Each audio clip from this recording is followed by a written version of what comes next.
herScript, Black Women in Tech Initiative, is an organization that is taking over the world.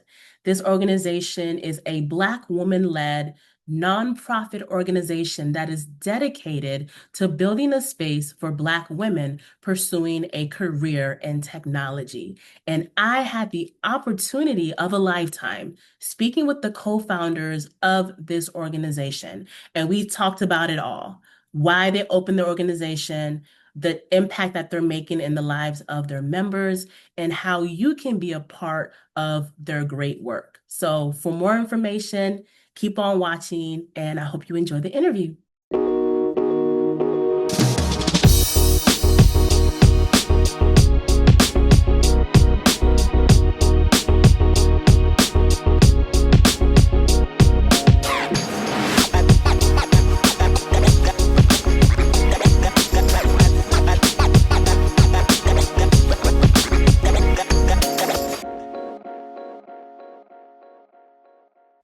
Hey everyone, and welcome to the Health IT Playground, the spot on YouTube where we talk about all things health IT. And I am very excited today because for this episode of the Health IT Playground, we are here with the co-founders of herScript. And if you have not heard of this organization and you are a lady, a melanin lady like me, and you are looking to be a part of STEM, then this is an organization that you should be a part of. And I want you guys to learn more about this organization from the founders, and maybe, hopefully, you will consider joining them and joining this mission because they're doing a lot of awesome things. So I'm here with the co-founders. Like I mentioned before, I'm going to have them introduce themselves, and then we're going to talk a lot more about what they do and how they align with health IT. So whoever wants to go first, you can go ahead and introduce yourself, and we're going to start off with the interview.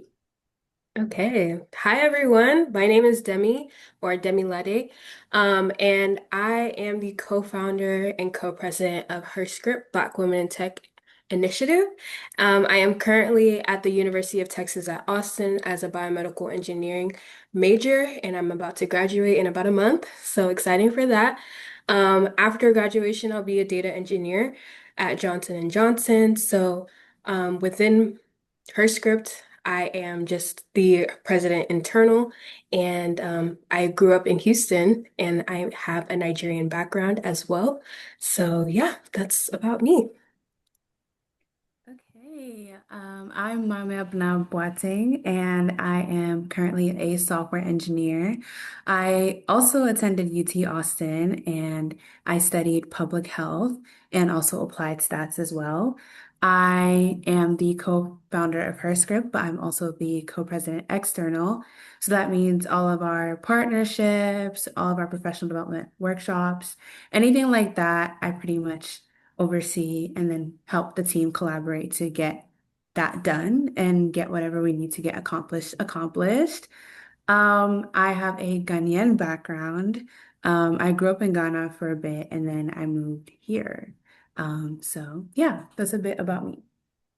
All right, so as you guys can see, I have my West African queens with me, and we're going to be talking about this whole organization and about health IT. So just to start things off, this is always the first question on every single episode, and just wondering, how did you guys or find yourselves or hear about the term health IT?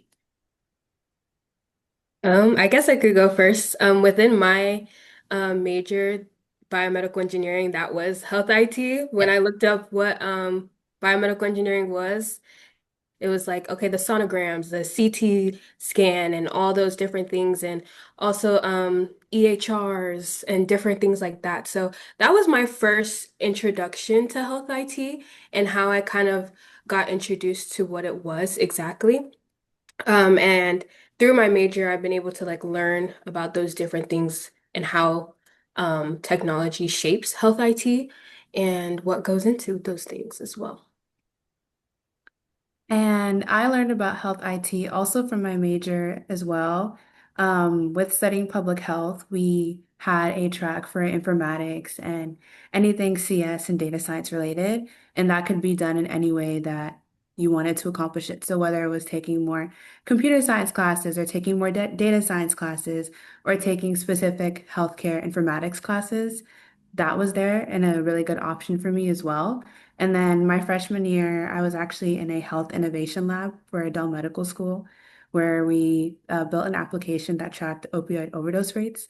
And so that was my really first real experience to health IT and what made me want to combine those fields. So. Awesome. And you guys obviously are the founders of herScript. And for those that have never heard of this organization, like I said, this is a Black woman-led nonprofit organization where they are creating this and have created this space for women, Black women that are pursuing careers that are in technology. And from what I've read from your website, you guys have a lot of amazing initiatives, professional development, mentorship, community, and just overall advocating for the rights of Black women within, just this STEM field. That's a whole lot going on, and it's definitely needed. So my first question here is, who thought of this idea? Like, what happened that created this seed that is now this great organization?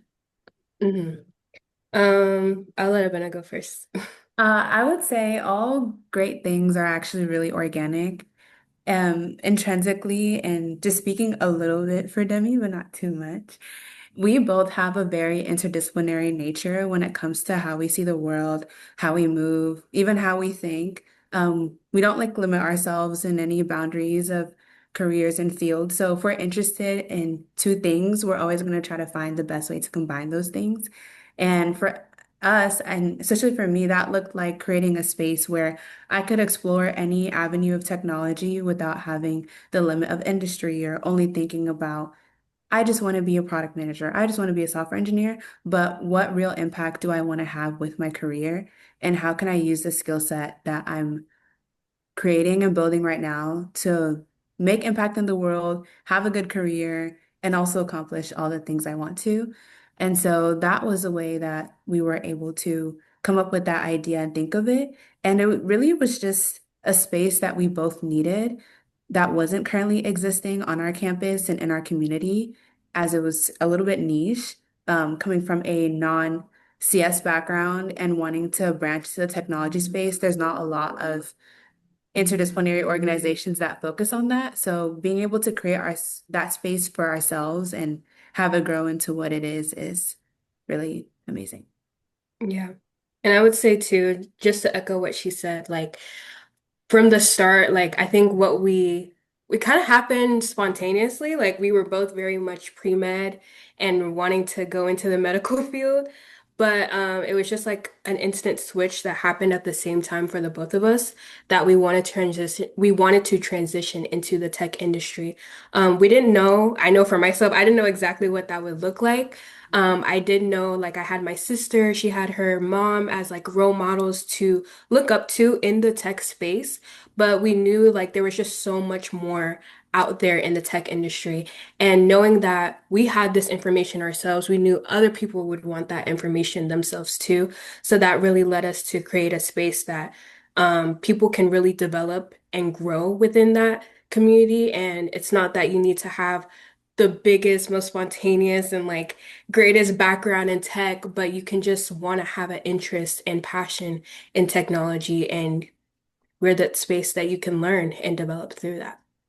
Awesome. And what are some of the programs and support systems that you guys have? I kind of read off the summary, but just to share with those that are like, listening and getting excited, what or how are you able to support those that are a part of this organization? Mhm. And I think Abena kind of touched on this a little bit about how we're very interdisciplinary. And that's something that we've also emphasized within our members as well, that you don't have to come from a tech background or a tech major. You can be marketing, you can be finance, you can be healthcare administration, whatever it is that you want to do. We just ask that you have an interest in technology, and we're there to like develop you from the start. So our programs start off with our workshops. So we have Postman. We've had a Postman API workshop before. We've done like a consulting workshop case study. We've also done a lot of different workshops that touch on different parts of the tech industry. So it's not just coding and Python, but you also learn about the non-technical side of things as well. And from there, we also have our program called Her Collective. So that's our basically our one-to-one pipeline from our members to professional women in the tech industry. So this just provides visibility of what leadership looks like as a Black woman and in those spaces as well. And we also have our flagship conference called Her Story. And that's where we just all come together, all the chapters come together, and we have so many panelists and workshops and talks that just really talk about how to navigate the tech industry for yourself and build your own career and journey throughout the tech industry and space. Yeah. Overall, our biggest emphasis is really rooted in our mission, which is for each person to cultivate their own journey within the tech industry, or maybe not even within the tech industry. But you have the responsibility on yourself to curate the career that you want. And you can literally do anything you want at any time you want. And we make sure to emphasize that to our members. So all of our programs, you'll notice that they tend to just empower and guide versus give a step by step A, B, C, D, E, F, G plan, and then you're successful. But we want to give people that flexibility within their career and also personal growth too. Awesome. And you guys mentioned a term that I'm sure my viewers are wondering, chapters. So where can we find you guys? If I wanted to be a member, where do I have to be in order to find, other folks to join? Mhm. Yeah, right now we are localized in Texas, so we do have a couple of chapters that are currently active. So we have at UT Austin, UNT, University of North Texas, University of Texas at San Antonio, and we also have Texas Southern University, our first HBCU. And so we are actually expanding more and more. So I would stay tuned, follow our socials to see when we drop the next few chapters. But right now, we are local in Texas. We're basically statewide, I would say. But our socials and our internet channel is also going to be growing too. So definitely stay tuned for that if you are outside of Texas. Awesome. And you guys, I feel like you guys already answered this, but just for the sake of asking, since this is a health IT platform, how do you see this organization influencing the health IT space? I can see it, but I want to hear from you guys. Yeah, I would really say it all boils back down to the interdisciplinary nature of our organization. We're taking people from all backgrounds, like Demi said, marketing, communications, engineering, public health, and we're putting them all in one room to get skills that overlap across technical job functions or non-technical job functions. But then again, those people go back to the same industries that they're really passionate about, which oftentimes ends up being healthcare or maybe beauty or sports, and they're able to really apply that. And so, one thing that we did and often do every year is collaborate with one of our sponsors, United Health Group Optum, to have a workshop that goes through the different roles and functions within the healthcare industry so people can like map their career in that way. And then in addition to that, we also encourage people to continue doing health research or continue looking for different ways to make impact or also focusing on the other components of healthcare that are non-traditional medicine, so more public health preventative and looking at how technology can actually expand those spaces as well too. So I would say that's one way, but there's a lot of other ways we have. Yeah. And I think for at least herScript itself, we really emphasize just building that pipeline of our members to industry. What we would love is that each and every member that goes through herScript gets an opportunity and is in a space that they weren't there before, Black women weren't there before. And I think more and more our members are going into those spaces, and especially in healthcare where Black women face so many disparities and so many disadvantages. We hope that our members and the people that go through our organization, and even organizations like ours, not just ours, but organizations like ours, and are going through it and, bringing new perspectives, bringing new viewpoints and opinions to those spaces, because if we're not there, how can we make it inclusive? How can we make it a good space? So, yeah. And I'm happy you touched on that point. And I do want to kind of dig a little bit deeper for those that may not understand, or maybe they're not, African American, they don't know what challenges you're referring to. So, what are some challenges that can be experienced by a Black woman that is in this STEM environment? Like just some examples of what that would look like. Yeah, I know I can speak from personal experience. It's the imposter syndrome, like the feeling that you're just not, you don't deserve to be there, like you got here because of XYZ. And especially with all the noises in the political space right now, there's an attack on DEI as well. So when you are in a space and you're like the only one there that looks like you, that's when you just feel less than. And I think another thing is with that is representation. Like there's not a lot of Black women who are in those higher spaces and in leadership and in the industry exactly that you want to look at. I think sometimes as Black women, we tend to like want to shrink ourselves a little bit because we want to fit into a mold that is basically set out for us. But I think that's where it really stems from, the feeling that we have to be and work 10 times harder than our counterparts, because from when we walk into the room, there's already a set notion that, oh yeah, they might not be as qualified. But if another person that didn't look like me walked into the room, already a set notion that yes, they're qualified. Yes, they deserve to be here. So it's really that pre-stereotype, that stereotype that we have as Black women, that we always have to break something. We always have to break a barrier just to get to where our other counterparts are. So that's one of the main challenges, I would say.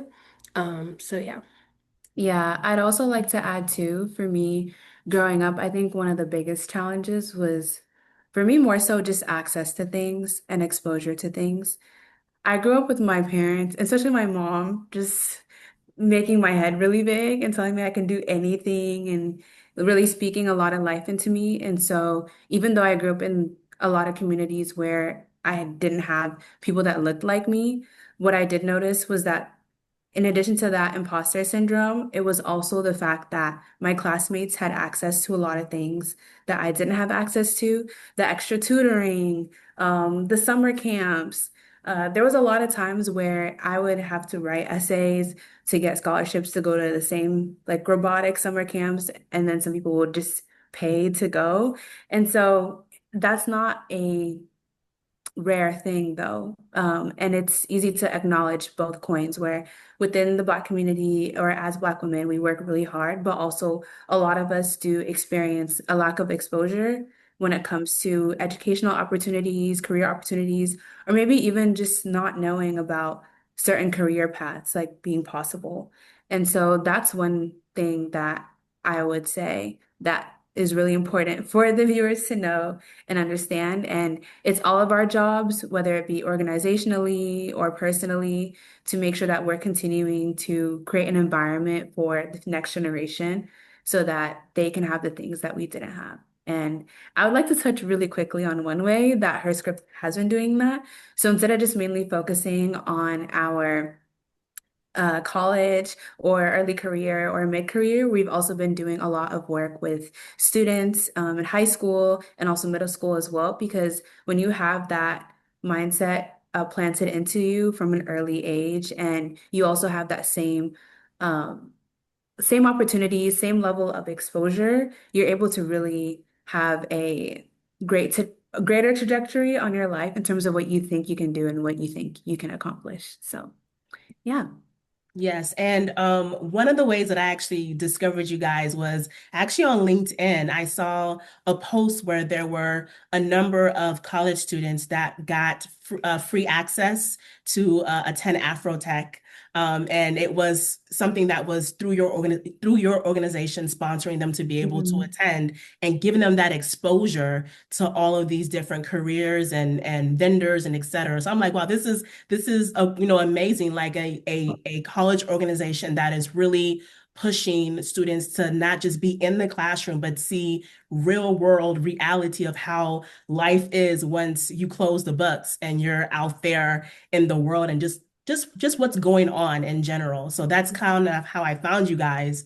And yes, you guys are definitely not just, talking, but walking the walk. So yes, definitely check them out, guys, if you are currently in college, or even if you're not in college and you're in the Texas area, or maybe just want to see them at your college at some point, um, you know, reach out, talk to your, advisors, etc., and just let them know that this org is out and you want to see them there. They are making a difference for sure in Texas.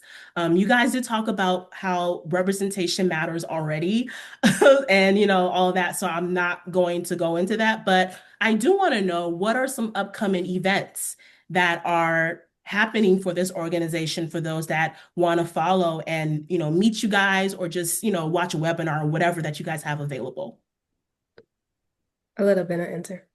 Okay, yeah, so we're coming on a really exciting transformational time within our organization where we're trying to make sure that in everything we do, we prioritize the need of our members and also what they want to see. So we are actually going to start a virtual series coming up soon. And so that'll be really nice for those of you guys that do not have a chapter in your area, or also during the summertime as well.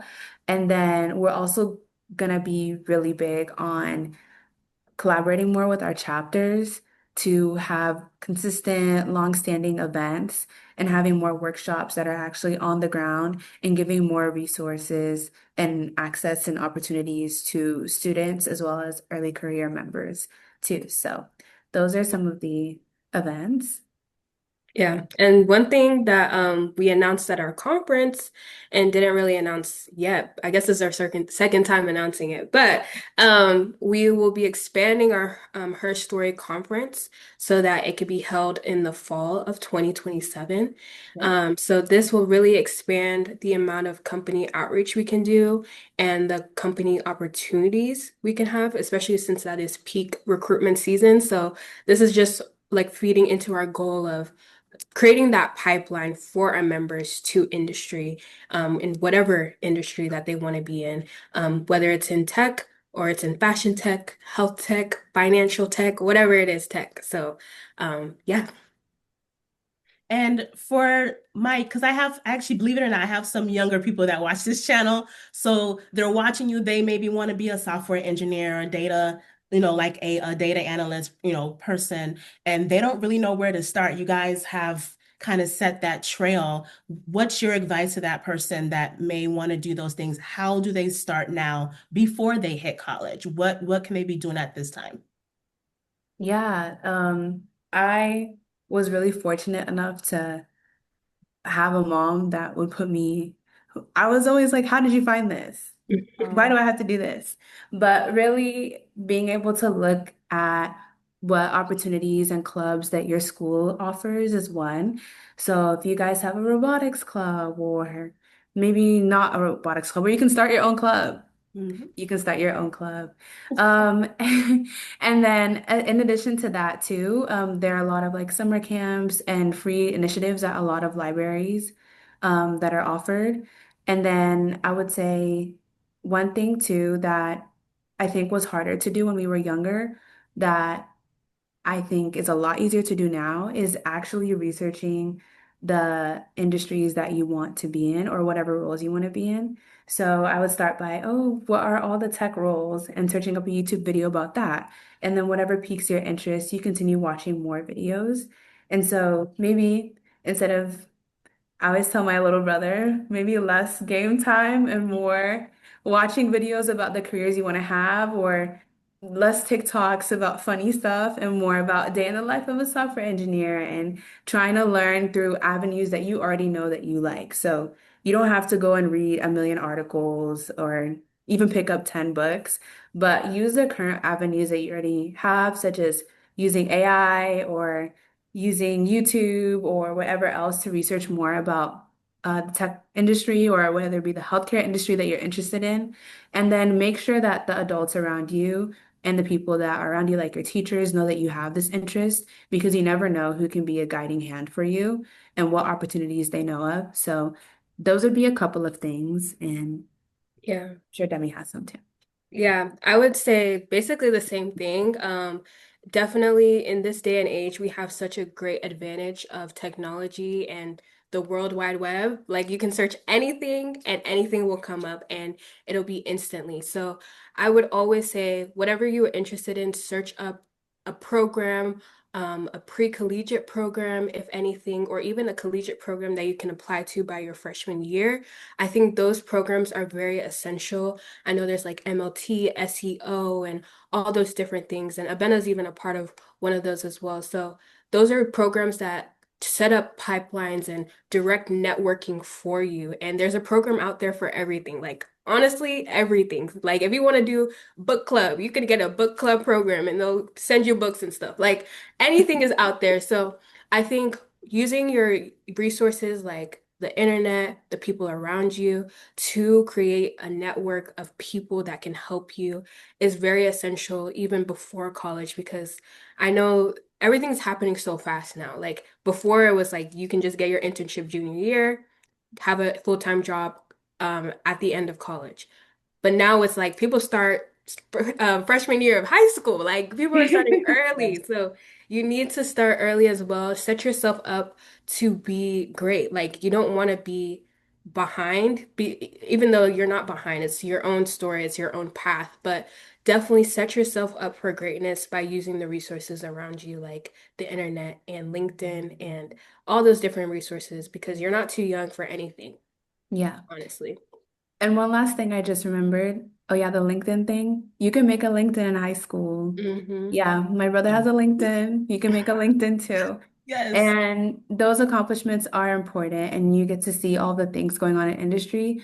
But one more thing is just that a lot of local universities and community colleges have free summer programs, actually for high schoolers specifically and middle schoolers, whether it be STEM, art.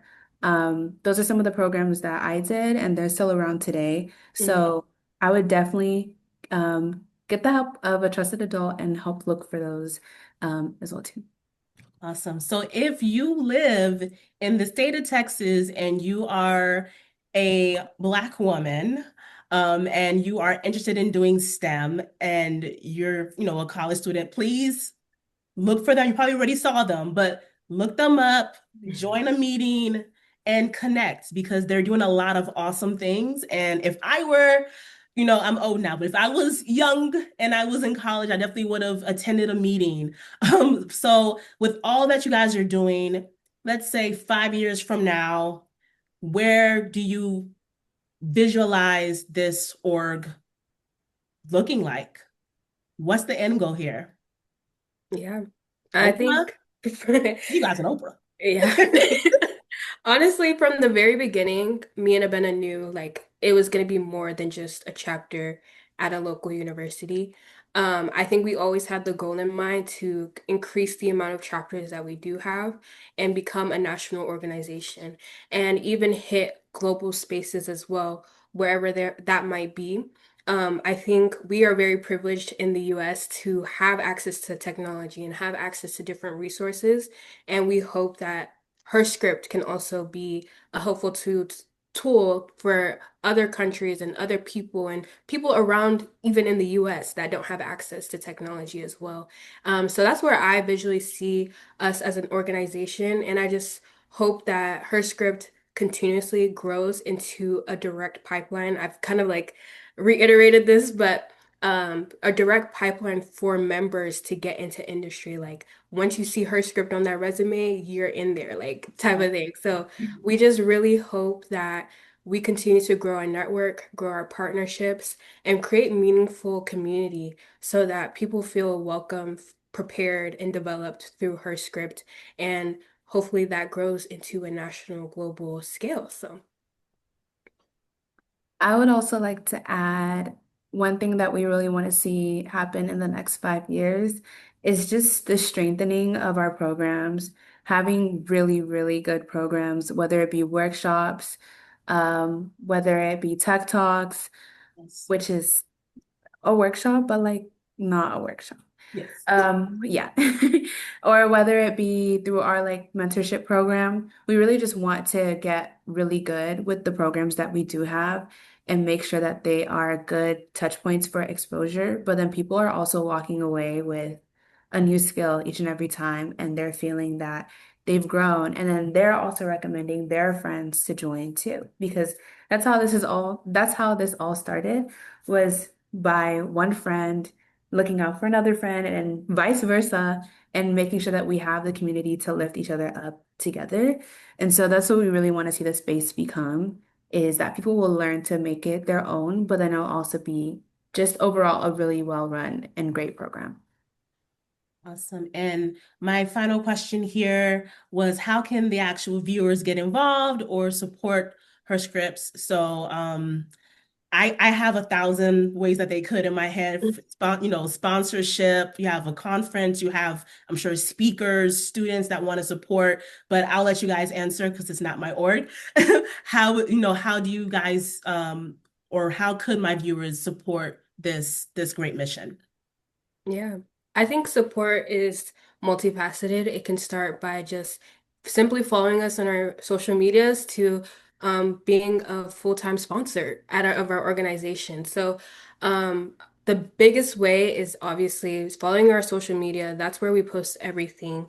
And then our website. I think that's like a great one-stop shop if you want to start a chapter, if you want to partner with us, if you want to speak at one of our events or engagements, if you want to just support and be like an advisor to somebody, if you want to be a mentor, if you want to be a mentee, if you want to like anything that you want to do involving herScript, we're so open to starting new initiatives and also building on our own initiatives as well. So that's the main way I would say to get involved. We are really trying to grow into multi-year sponsorships and partnerships as well. So we're always looking for very diverse and multifaceted like companies that we want to work with. And we want to break into the beauty industry, entertainment, sports, everything. It doesn't need to be like just software companies as well. So we want to bring those unique experiences and build those unique experiences for our members through partnerships, the people that we bring in to speak, and even the people that we bring into the community as just members and stuff. So Okay. Well said.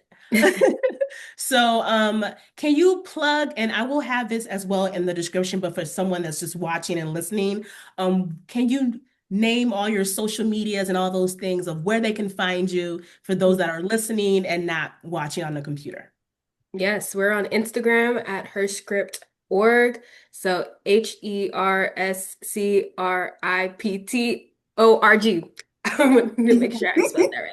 And we're the same on TikTok as well. Most of our chapters actually have a TikTok as well. So if you want to see what they're doing, and they all have pages, Instagram pages as well. And then we're on LinkedIn at herScript Black Women Tech Initiative. And then we also have a website that we will be posting a public Slack on too. So if you want to, you know, communicate and be more tight-knit in an intimate community as well, we'll be dropping opportunities and any job postings that we see ourselves into that. And yeah, we're also on YouTube. We'll be posting some of our older sessions from our last year's conference, and we'll also be rolling out some um, videos and stuff from this year's conference. So there's so many things coming on our social medias as well. So definitely stay tuned. Awesome. Well, hopefully, audience, guys, hopefully you've heard this and you are excited and learned something about this org. And hopefully, if you're not already a member, you want to become a member and or learn how to be a part of what they're doing because they're doing amazing things, like I said. Thank you guys for your time. Any last words at all for my audience before we end this episode? Any final words? I would say enter into those spaces. Just always believe in yourself and take up space in the places that you don't see yourself exactly or people like you exactly, but be that person to create a pipeline and a line of succession, basically. So, Yeah, and I'd like to add, stay curious. Staying curious will always get you to the next step, and you don't have to have everything figured out because your desires and your interests might change even tomorrow. But as long as you stay curious, you can always get to exactly where you need to go. So. And that's a perfect way to close. Thank you, ladies, for your time. Thank you guys for watching. Please subscribe to this channel, find them. I'm going to have all their information at the bottom, so please check it out. And I will see you guys somewhere on social media per usual and for our next episode. So thank you guys. Bye.